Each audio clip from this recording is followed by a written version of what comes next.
Welcome to My Favorite Mystic, a podcast about the weird and wonderful world of mysticism. I'm AJ Langley, and today I'm joined by Lee Irwin. He is Professor Emeritus in the Department of Religious Studies at the College of Charleston, and he specializes in comparative religions of Native North America, including Maya and Aztec, and shamanism of Asia and Siberia. Lee, thank you so much for being here. Oh, glad to be here. Well, it's great to have you. And so today you're here to talk to us about Black Elk. Yeah, Heļáka Sápa. Heļáka Sápa. Amazing. But before we get into talking about him, let's talk a little bit more about you. How did you find yourself studying mysticism, comparative religion? How did you find yourself in this field? Well, mysticism was always a large part of my interest because of my own dreams and a personal experience. I would say I've had significant mystical experiences personally. And of course, the question was always how to interpret or try to understand those experiences. So that in turn led me into religion. And then I got fascinated by comparative religions and different perspectives. And then in that process, I ran across Native American material. And it just so happened that I was in graduate school at Indiana University, and they had just hired Dr. Joseph Epps Brown to teach as a visiting professor for a couple of years, Native American spirituality. So it was like one of the very few courses on the subject, and probably in North America. It was very rare. And he was a really great teacher and became something of a mentor to me. And then he arranged a program to send students out to the reservations to participate in Indian life and asked me to be a mentor to those students that went out to the northern plains. Another group went to the southwest. So I spent 12 weeks doing research and interacting with Native people and going to ceremonies and all this, and it made a deep impression. And I hadn't made the link to mysticism for a variety of reasons, but I certainly made the link to spirituality.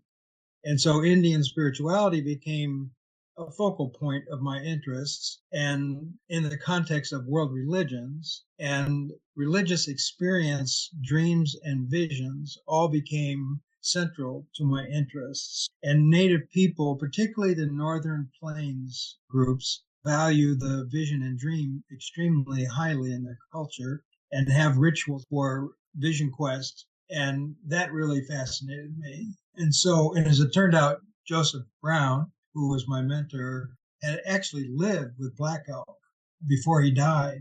Joseph was only, I guess, 19 or 20 when that happened. And when I met him, he was in his 50s. But he really knew a lot about Black Elk. And so I got sort of the inside story there. And that led me into studying his visions and experiences and dreams, because my dissertation was on dreams and visions among Native Americans. So that opened the door for exploration of how this interest might fit into the larger context of comparative mysticism. That is incredible. And to have not only that first very rare course, but then to be able to follow it through with mentoring people who spent time in those communities and having those connections, that is much more hands-on than a lot of the study of mysticism can be. Yeah, that's correct. And it also forced me to rethink mysticism from the point of view of what I've come to call embodied spirituality, because this isn't mysticism as some kind of a transcendental sort of experience. It's really about embodied visionary experiences that lead to profound religious experiences, which I would call mystical, but which is more marginal to the mainstream theories about mysticism, partly because, and this is an important qualifier, a lot of mysticism, like medieval mysticism, for example, is text-based. I mean, you're going to learn about medieval mystic because you read texts and learn all about their stories. There's no text with Native people. You got to go there and you have to interact. And so the reason I picked Black Elk is because it has a text, which Black Elk himself narrated in the 1930s. And so there was a text, but then there was the living tradition and the practices of Native people, which I was able to observe and participate in. And so I had both a text base and an enacted ritual first encounter, hands-on sort of experience as well. That is incredible. So regular listeners to the podcast will know that we do not try to define mysticism strictly on this podcast because we don't want to limit who we can talk about and what kinds of experiences we can engage with. But a lot of listeners might be approaching mysticism through a Western Christian conception of what mysticism means. And obviously we're dealing with a completely different concept when we're dealing with a Native community. So I do think it's worth taking the time to expand a little bit. So would you mind elaborating on what you mean by this embodied experience and how it might be similar or different from the expectations we might have of mysticism?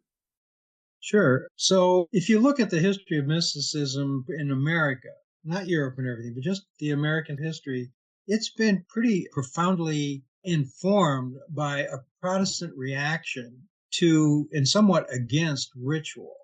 The Protestantism was always about the inner experience and like the Quaker inner light. And it divorced itself from what they used to call enthusiasm, religious enthusiasm, which was these really emotional, high level emotional states of mind that leaned into the mystical dimension. But they kind of distanced themselves from that ecstatic emotion and also from ritual implements and symbols toward a more transcendental mysticism.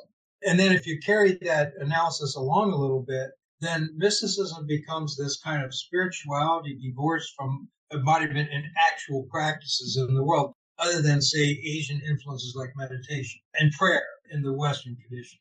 Okay, those are practices, so that's good, and they can result in mystical experience, but that's just not a sufficient way to talk about embodied mysticism, which for Native people includes profoundly rituals, symbols, embodied action, gestures, dance, music, drumming.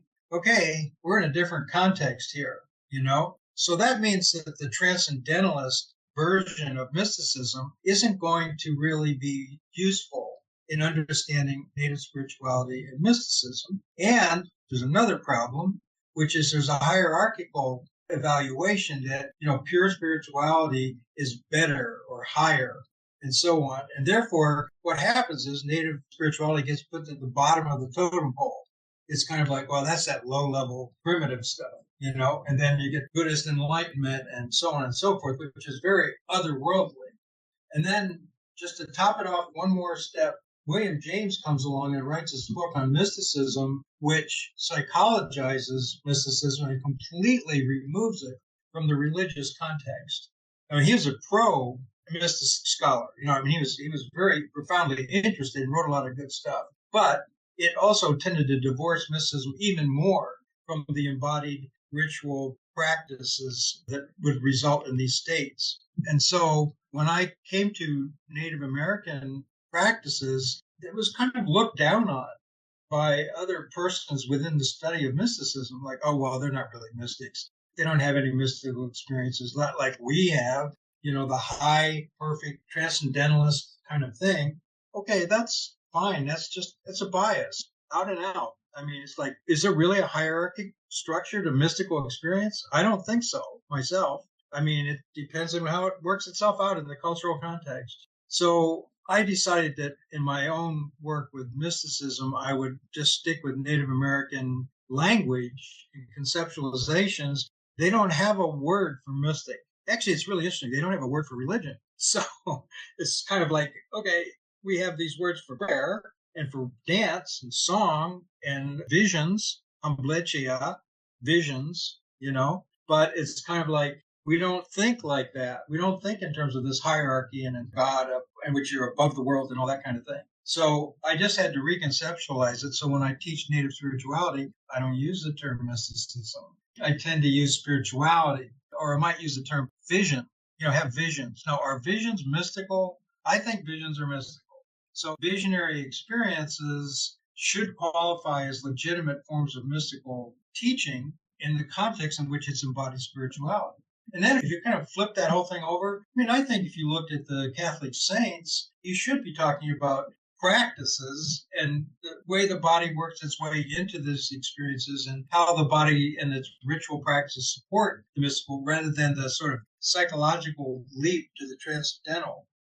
This is like what they call in mystical theory contextual mysticism. How much does the context of culture inform the experience as compared to someone like Robert Foreman, who's arguing for a pure consciousness beyond any form of cultural influence, transcendental, truly transcendental. Though recently I noticed he's written a book in which he's backed up and said, well, maybe I'm not right about this. Maybe cultural influences and transcendentalism work together. So then you can kind of ask, do native people like Black Elk have some transcendental element? That's a really hard question to answer, because what constitutes transcendence or transcendental in a native context?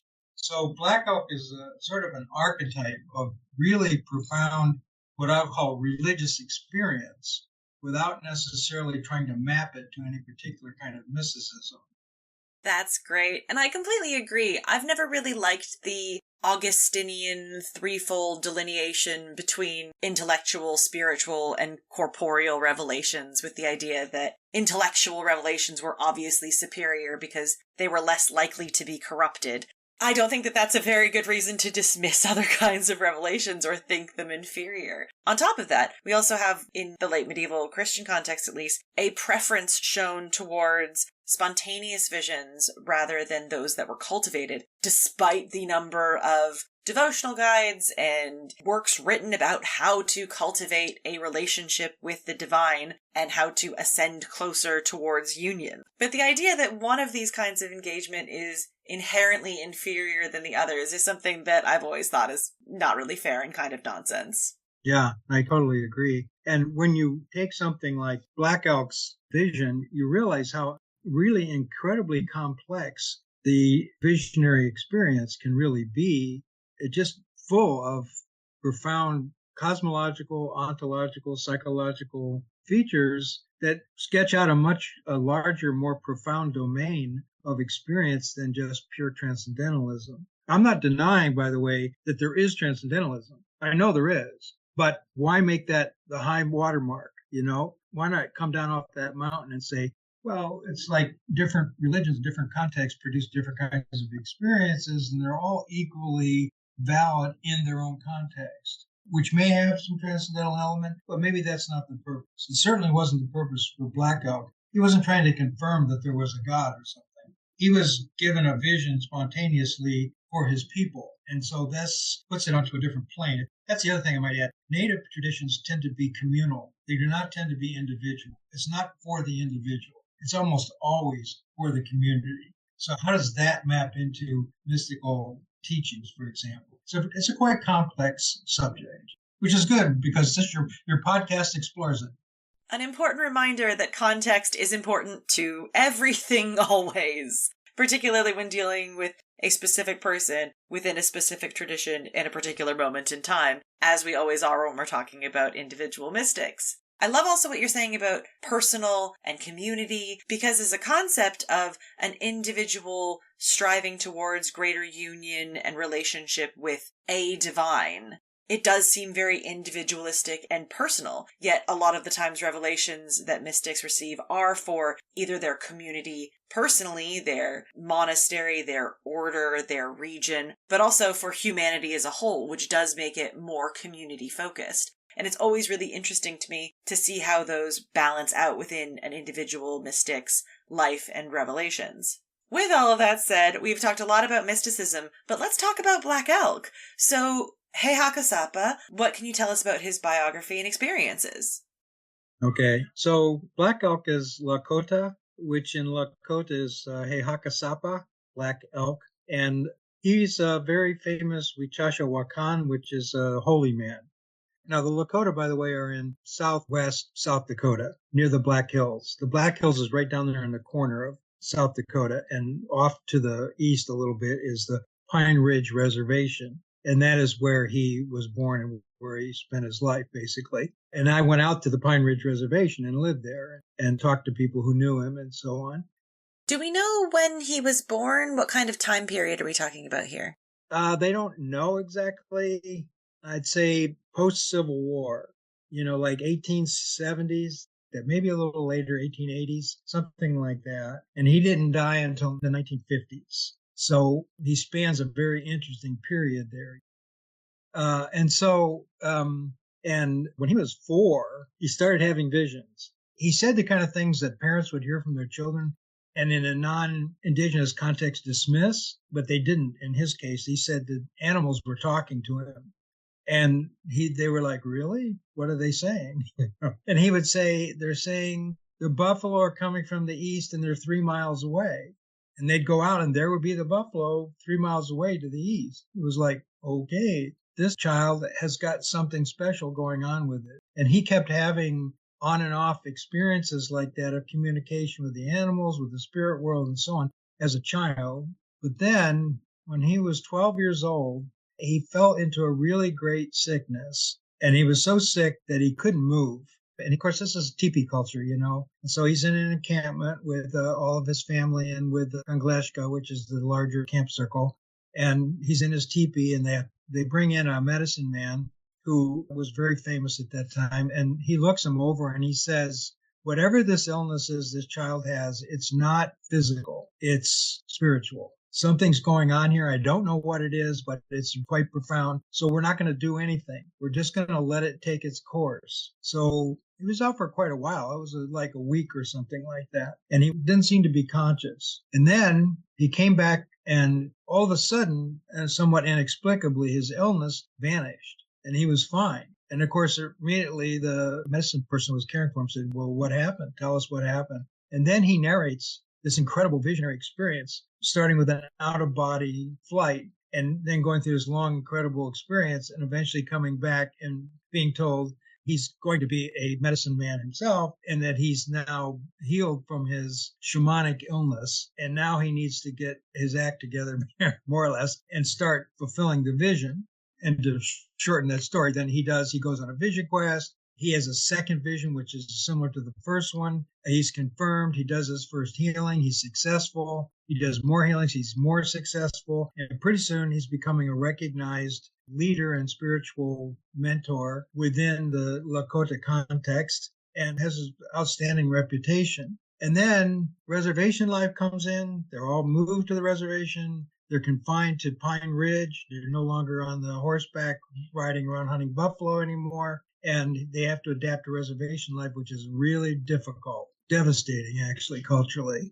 And then in the 1930s, John Neihardt, who was a poet laureate of Nebraska, goes to Pine Ridge because he's writing a long poem on the Indian Wars. And he asks who knows about this. And they say, oh, we'll talk to Black Elk because he knows lots about everything. And when he talks to Black Elk, he suddenly realizes, wait, here's a person who has not only the experience of the culture, but is also a medicine person and maybe in itself is worth interviewing. And so he interviews him. And it's a kind of interesting little story there. They're all sitting in a circle.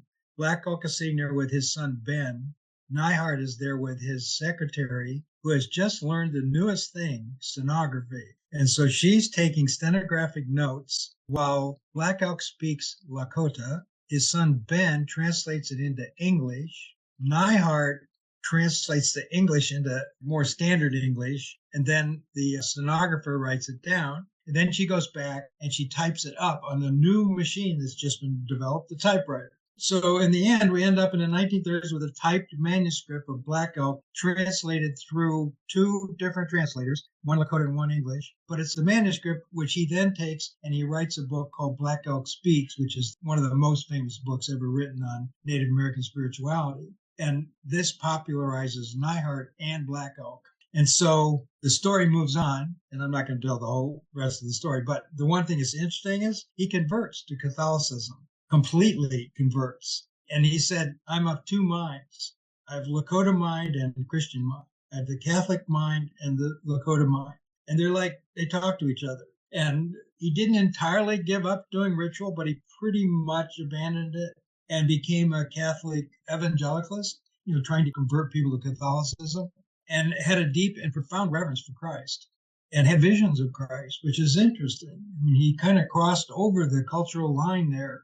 And then he's having Christian type visions, and that reinforced his sense of spirituality. And then along comes Joseph Brown, who goes out and meets Black Elk after he's been converted. He finds him out digging potatoes as a migrant farmer in Nebraska and lives with him for a year and gets him to tell him what the primary spiritual rituals of the Lakota are.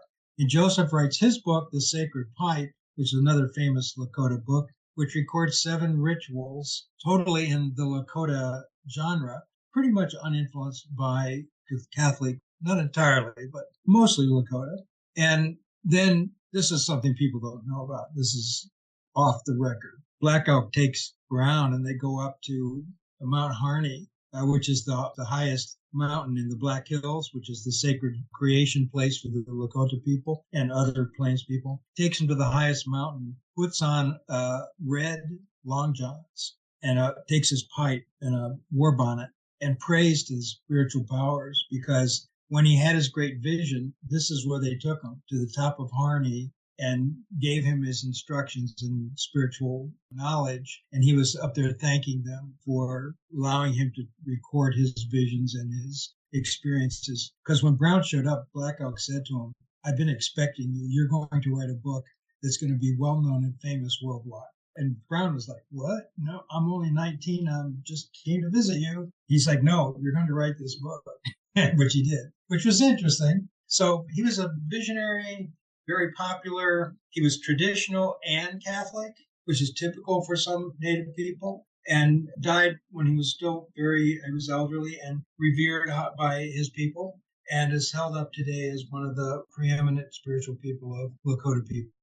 What an incredible story. We've got so much there. So there's the issue of translation, which is always a question when it comes to moving something that is visionary, spiritual. Translating that into text is always a question of how to do that. But then to have it translated from Lakota into English and then into a different English and then to notes and then composed into a text, there is a question then of like, okay, how much have we lost in this process of not having the words attached to those experiences?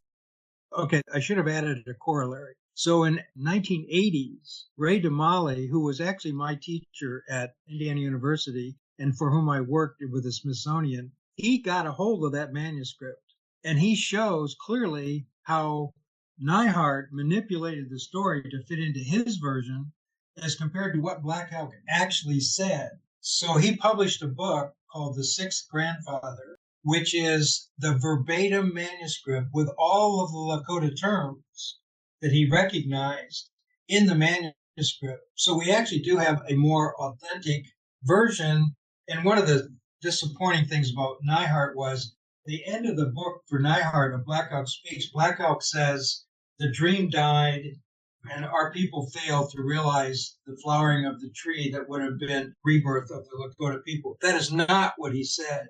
Wait, what? What did Black Elk actually say, and how different was it? What he actually said was, the tree has been planted and will reblossom, and people will come back and grow and become strong again. That wasn't Neihardt's vision. He said it was like, oh, well, the Indian thing's over. No, it's coming back. And that was what Black Elk's great vision was about, the coming back of the Lakota and Native people coming back and reclaiming their authenticity and spirituality. So we do have a good version.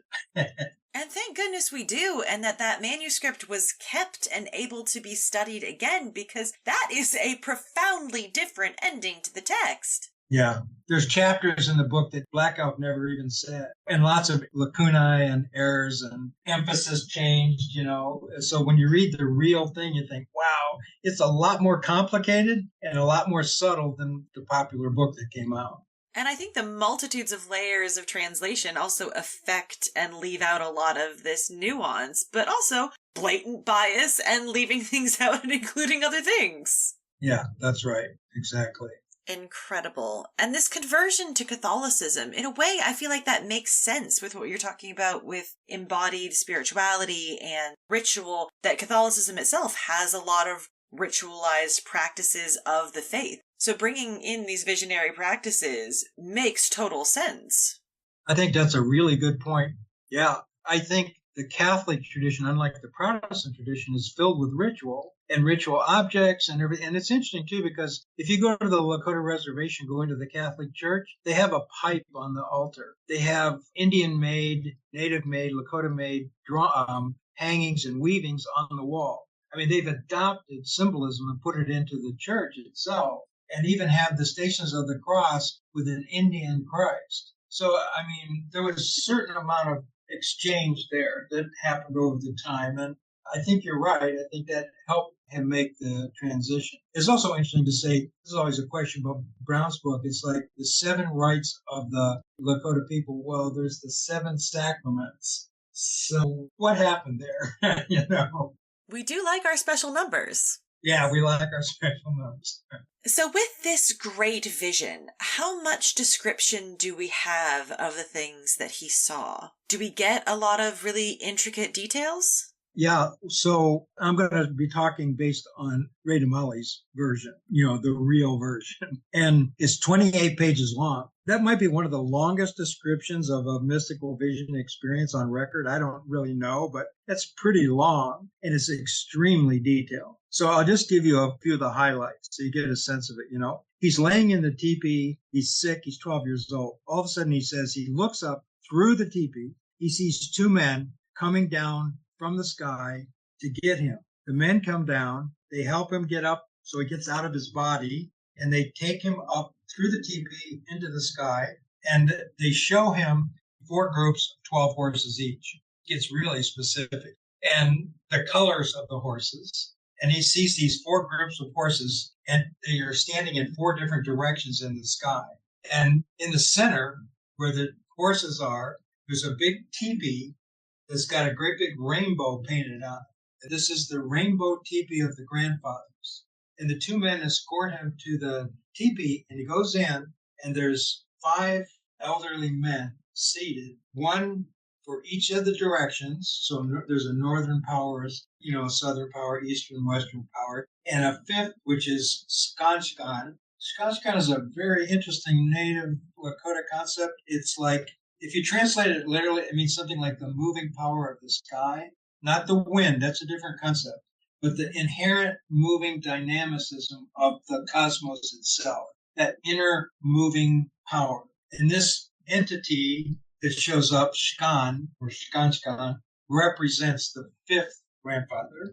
And each one of the grandfathers then gives him a gift representing the direction. So the 12 horses, the color of that horse, and the gifts of each of the 4 directions. It's like there's a cup of water for healing with a little bow and arrow for protection. There's a peace pipe. There's a goose wing. Now, the goose wing is used in Lakota for healing. So it's actually a goose wing, a gray goose wing. And in the south, a flowering tree, a small tree that has to be planted and cultivated so it will grow and it will flower. And it represents the heart of the nation. And then after they give him this, they say, and now we want to give you the gift of the 6th grandfather. And he sees that there's a 6th person sitting here, and he looks at him and he realizes that it is him, only him as an old man, which he actually did live to.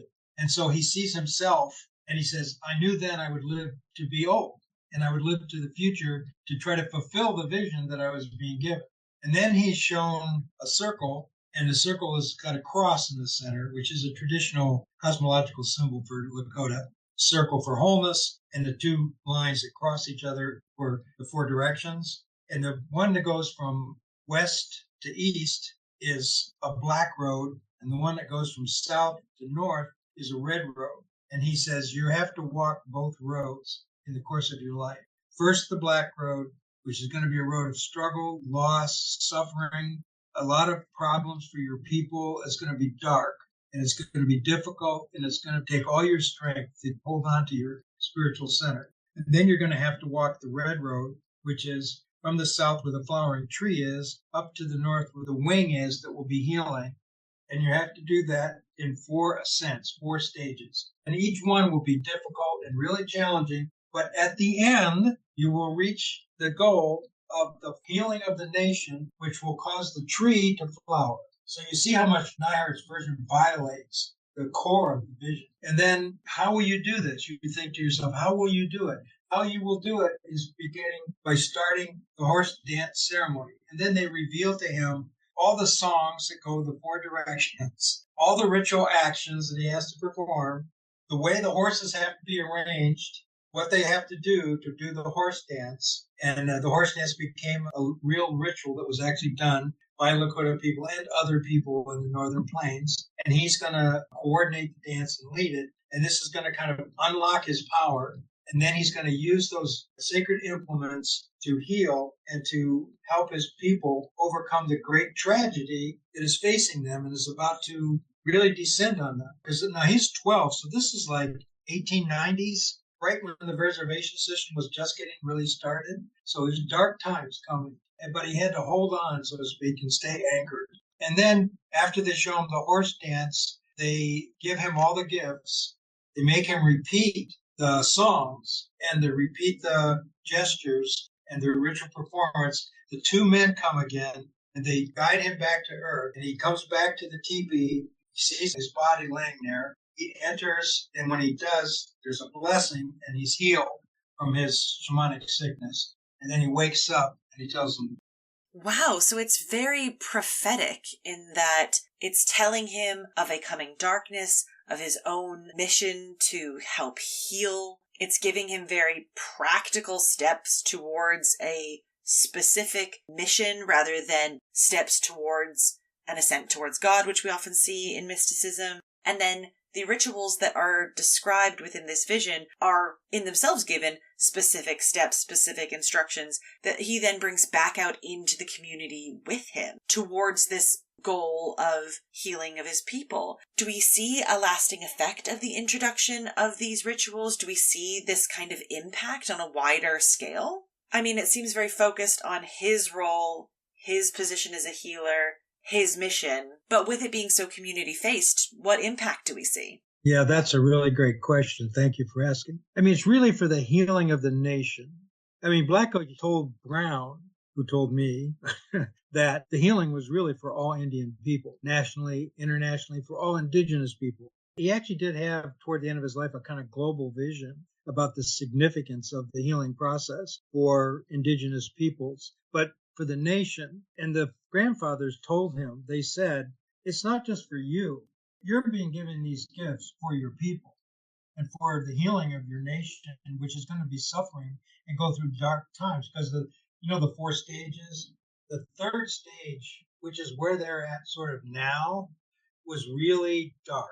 I always remember what he said. The grandfather said, people will follow their own vision. They won't follow the vision of the nation. They won't follow the vision of the teachers. They'll all just go off in different directions following it. There'll be alcoholism. There'll be all kinds of problems. And it's going to take great effort to bring the nation back together again. And that's why you don't want to lose touch with the ritual practices and the work of integrating the community and allowing Native spirituality to revivify the spiritual practices and identity of the community. So rough time.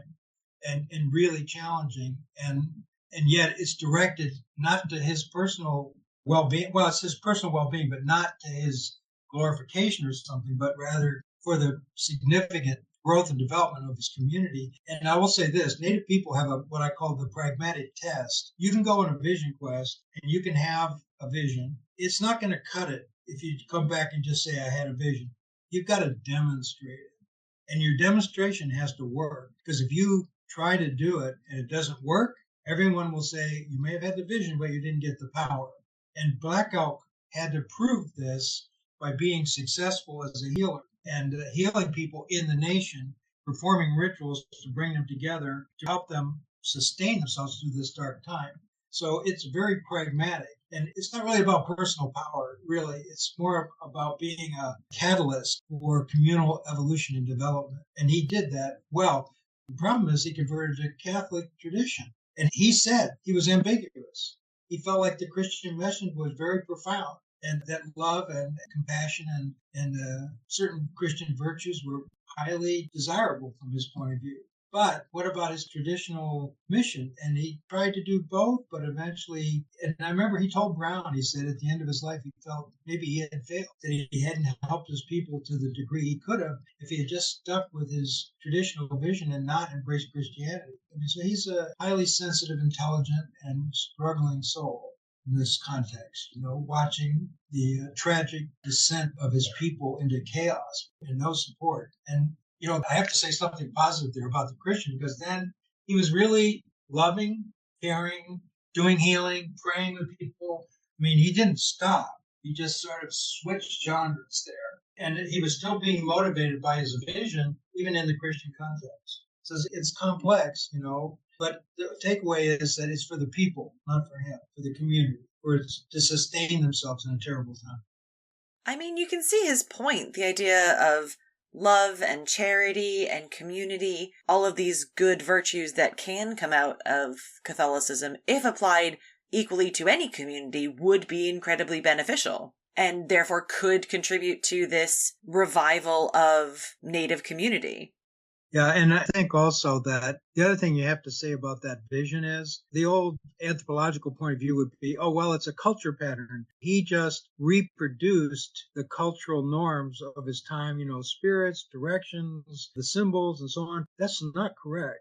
It's quite wrong, actually, because having written a book on Native traditions and spirituality, the Vision Quest is the place where creativity and discovery and innovation comes into the culture. It legitimizes. I'm going to say, well, there's no horse dance. Well, there was a horse dance, but now it's horse dance in a whole new context. Cultural survival. Okay, that wasn't normal.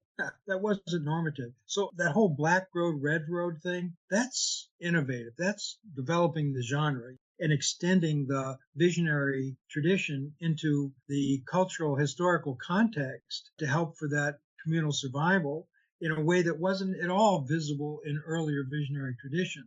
I mean, my basic thesis is that visionary traditions are a fundamental access to creative transformation and creative change. And rarely do they simply recapitulate the past. They often are emergent and, as you just said, prophetic in terms of the forward direction and the innovation. So we have to get past the culture pattern idea and see it more ontologically as a creative outcome that's being put into symbols that are familiar, but with a context and direction and intention that's very contemporary and even future oriented. Absolutely. And I always feel like when you're dealing with the symbolism and the imagery that comes forward in these kinds of revelations, they're going to be based on the context of the community. They're going to be rooted in what the person receiving these revelations already knows and understands. Because from that, the message can be constructed in a way that then can be conveyed not only to you, but to your community. And in that case, it's not just a reiteration of exact truths. Like sometimes it's an elaboration of the things that are already accepted. In some cases, it's radically different. And then it's about the community's reaction to that difference, whether it is rejected and you become a heretic, or it's embraced, which it sounds like in this case, within the Native American cultures, it does seem to be something that is embraced in a way of elaborating, creating, and learning more. Yeah, I think that's exactly correct. One of the things they looked at is like, do they ever reject a vision? They actually do. And the reason they do is because that which appears is so not congruent at all. It's like, it's not aliens, but it could. I remember there's this one guy, he had a vision experience in which a horse came to him and talked to him. Okay, that's okay. Horses talk to you. Okay. Bright blue with big white circles on it and red glowing eyes. And it was kind of like, I don't know. No, that's a demon horse. Yeah, like what kind of horse is that?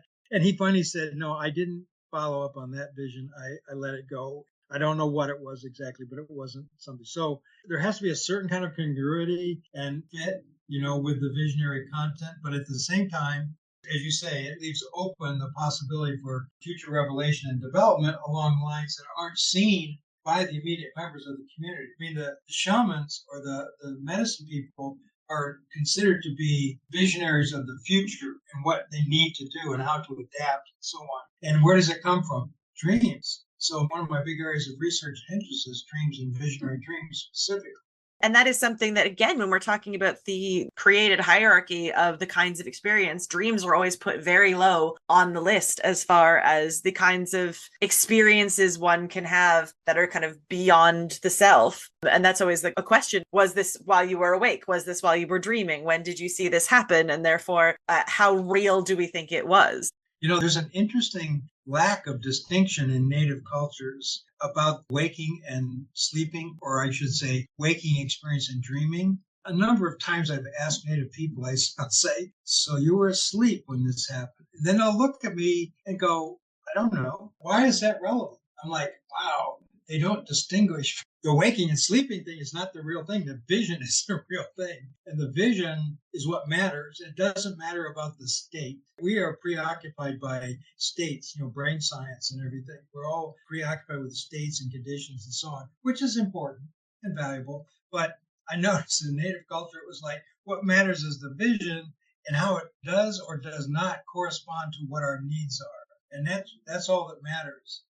That's great. Now, before we move on to the final question of the podcast, because this is the first episode that we've had dealing with Native American mysticism, spirituality, what is the one thing you would really emphasize with regards to how to consider Native spirituality within that specific context? I think the emphasis I would say is Native spirituality is embodied and active. It's not about transcendentalism. It's about embodied and acted and communal concerns that take on highly symbolic and ritual forms that can be very provocative and transformative for the community. And that, I call that mysticism, a kind of mysticism, not lower, not higher. It's its own thing. It's like if you go out in a field and you see a lot of different flowers and there are different kinds of flowers, are you going to try to tell me that one of the flowers is better than all the rest of the flowers? No. Or a certain type of flower is better than others? No. They're all intrinsically valuable, important, and significant. And that includes all the indigenous traditions and flowers in the world. It does seem so strange to accept the idea of a hierarchy in comparing these kinds of revelations at all. Because as you describe it, within Native cultures, the idea of receiving one of these visions is that you get something that is actionable. It is something that you can pursue and fulfill and will improve your community. Whereas intellectual visions where you kind of know the nature of the divine, yes, that is new information and is valuable in its own way. But to think that one is superior to the other when they are so incredibly different, I feel like, once again, just makes no sense. Yeah, I think that's right. See, the other book I published was on Native American prophecy and all the prophetic visions, coming down from above, it's called. And that book tracks a different trajectory of visionary experiences, which is accommodation to the changing world through influences from other religious traditions, not just Christian religion, but others like Baha'i, for example, coming in there and actually influencing in some ways people's reconstruction of the religion through visionary experience. But in every single case, it's adapted to the community and to the transformation of the community as a survival strategy. I mean, this is what we need to do to get it. We need to adapt, change, and get along. We can't just do the old thing anymore. It's just not going to work. So there's a strategy there, a developmental strategy that you can track through the visionary literature itself, right up into the present, actually. That is absolutely amazing. We have reached the end of the podcast and final question time, which of course is, Lee, why did you choose to talk about Black Elk today? What makes him your favorite mystic? Well, two things. The Black Elk narrative is complex and available for people who are interested in learning about Native tradition. And second, Neihart's book is probably the most popular book on Native religion ever published. And so let's look at that and see what's going on there in order to sort of disabuse readers of where the problems are, but also celebrate the incredible complexity and beauty of it. I mean, I have other records of other visionaries. I don't have any other one that's that complex and that complete. So it's like sort of a master text. And I'm so glad you took the opportunity to say, not only is this a very popular work that was well published, but also it's bad and wrong and biased and changed a bunch of things. And now we have the opportunity to look at the actual text and get a better understanding of what it was. Exactly. Always go back to your sources. Please remember that. Yes, that's right. This has been so much fun. Lee, thank you so much for joining me today and telling me all about Heļáka Sápa. I was happy to do it. And thank you all so much for listening. You can find us on Twitter or Blue Sky by searching My Favorite Mystic, and join me next time when I speak to Alicia Spencer Hall about Christina Mirabilis.